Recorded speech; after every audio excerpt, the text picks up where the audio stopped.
Halo, selamat pagi semuanya. Semoga kondisinya sehat semuanya ya. Dan pada masa pandemi sekarang, kita diharuskan harus siaga dalam menjaga kesehatan kita. Dan walaupun pada pembelajaran online sekarang, semuanya harus semangat ya.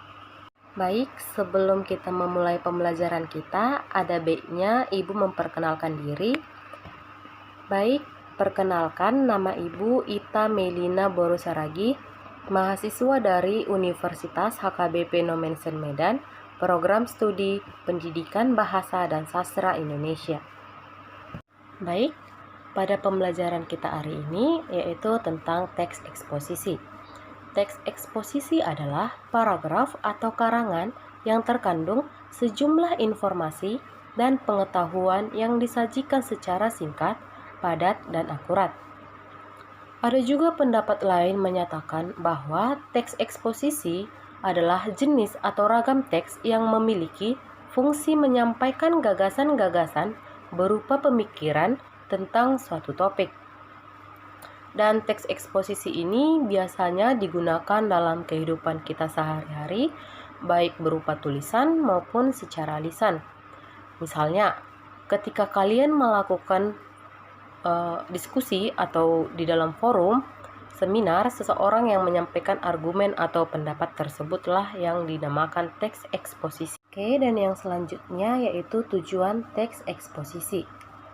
Tujuannya yaitu untuk menjelaskan informasi tertentu supaya dapat menambah ilmu pengetahuan si pembaca, sehingga pembaca akan mendapatkan pengetahuan secara rinci dari suatu hal ataupun kejadian. Oke, yang selanjutnya yaitu ciri-ciri teks eksposisi. Yang pertama, singkat dan padat. Yang kedua, gaya informasi yang mengajak. Yang ketiga, penyampaian teksnya secara lugas dan menggunakan bahasa yang baku. Yang keempat, menjelaskan informasi-informasi. Yang kelima, tidak memihak, artinya tidak memaksa kemauan dari penulis terhadap pembacanya. Yang keenam, bersifat objektif ataupun netral. Yang ketujuh, berupa data-data akurat. Yang kedelapan, umumnya menjawab pertanyaan apa, siapa, kapan, di mana, mengapa, dan bagaimana. Oke, yang selanjutnya yaitu struktur teks eksposisi. Yaitu yang pertama, judul. Judul hendaknya menggambarkan sesuatu yang dibahas dalam teks eksposisi, dan judul hendaklah ditulis dengan kata-kata yang singkat dan menarik. Dan yang kedua yaitu pernyataan umum atau tesis. Bagian ini berfungsi untuk memperkenalkan topik sekaligus menempatkan pembaca pada posisi tertentu. Karena dengan teks yang digunakan, penulis itu ingin mengemukakan pendapat, maka pembaca bisa berada pada posisi yang sependapat atau pada posisi yang berseberangan dengannya. Dan yang terakhir, yaitu yang keempat, yaitu penegasan ulang pendapat atau simpulan. Pengulangan tersebut dilakukan dengan berdasarkan pada argumen yang telah disajikan di dalam bagian sebelumnya. Atau pengulangan ini bersifat opini atau pilihan, sehingga tidak semua teks eksposisi mempunyainya.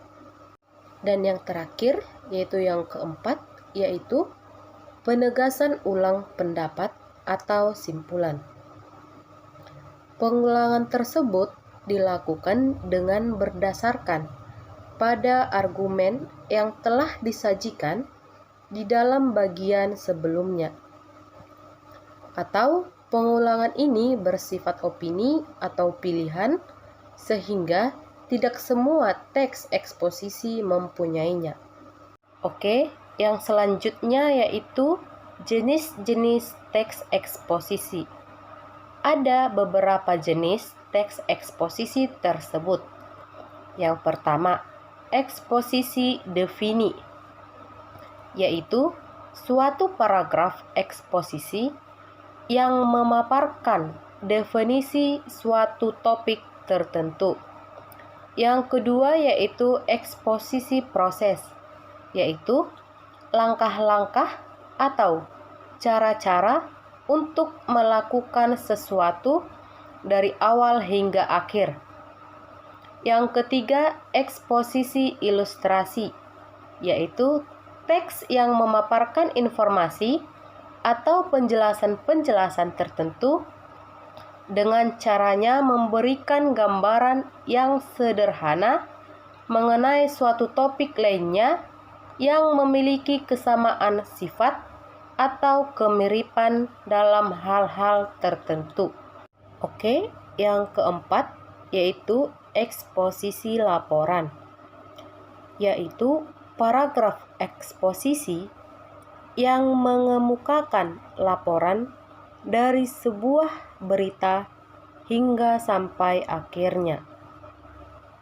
Yang kelima yaitu eksposisi ilustrasi, yaitu teks yang memaparkan informasi atau penjelasan-penjelasan tertentu dengan caranya memberikan gambaran yang sederhana mengenai suatu topik dengan topik lainnya yang memiliki kesamaan sifat ataupun kemiripan dalam hal-hal tertentu. Oke, yang selanjutnya yaitu jenis-jenis teks eksposisi. Ada beberapa jenis teks eksposisi tersebut. Yang pertama, eksposisi defini, yaitu suatu paragraf eksposisi yang memaparkan definisi suatu topik tertentu. Yang kedua yaitu eksposisi proses, yaitu langkah-langkah atau cara-cara untuk melakukan sesuatu dari awal hingga akhir.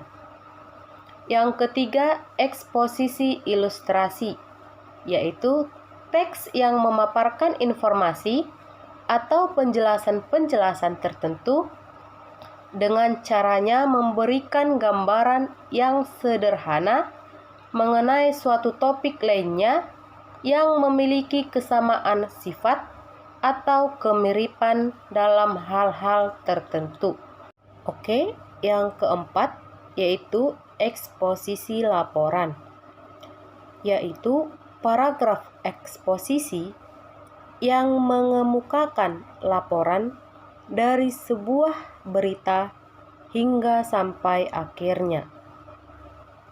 Yang kelima yaitu eksposisi ilustrasi, yaitu teks yang memaparkan informasi atau penjelasan-penjelasan tertentu dengan caranya memberikan gambaran yang sederhana mengenai suatu topik dengan topik lainnya yang memiliki kesamaan sifat ataupun kemiripan dalam hal-hal tertentu. Oke, yang keenam yaitu eksposisi perbandingan, yaitu eksposisi yang gagasan utamanya disajikan dengan cara membandingkan dengan yang lain. Yang ketujuh atau yang terakhir yaitu eksposisi pertentangan. Eksposisi pertentangan ini berisi tentang hal pertentangan akan suatu hal dengan hal lainnya. Baik, di sini saya telah selesai menjelaskan apa itu teks eksposisi, ciri-ciri teks eksposisi, tujuan teks eksposisi, dan struktur teks eksposisi beserta jenis-jenis teks eksposisi tersebut. Baik, di sini saya akan memberikan contoh seperti apa bentuk teks eksposisi tersebut. Baik, contohnya yaitu dengan yang berjudul Realita Hukum di Indonesia.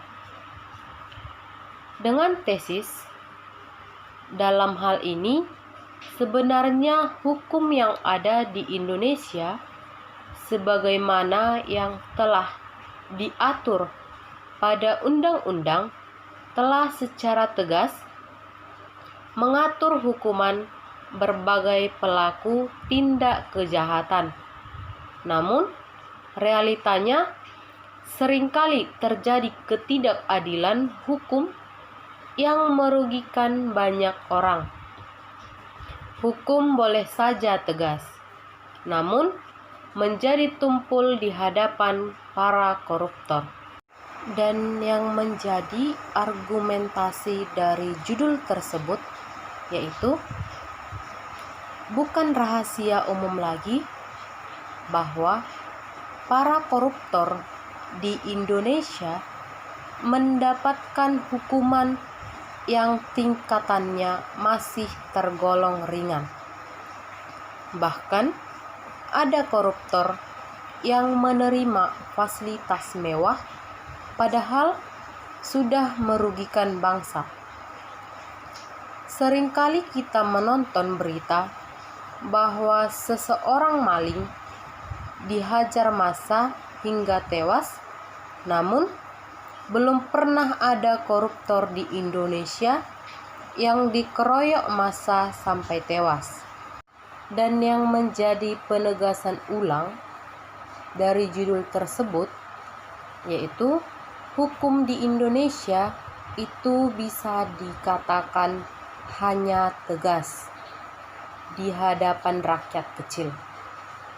Sebut saja kasus yang pernah menimpa Nenek Asyani. Kasusnya hanya diduga mencuri kayu. Beliau terancam hukuman selama 5 tahun penjara. Sungguh tidak adil memang jika dibandingkan dengan hukuman yang akan diterima oleh para koruptor tersebut. Baik, di sini saya telah menjelaskan dan memberikan contoh seperti apa itu bentuk teks eksposisi tersebut. Oke, di sini jika ada yang ingin ditanyakan, boleh ditanyakan, dan jika ada kesalahan kata bisa dimaafkan. Dan dengan materi ini yang saya sampaikan semoga membantu ke depannya, dan semoga kita berjumpa di pertemuan atau pembelajaran berikutnya. Terima kasih. Shalom.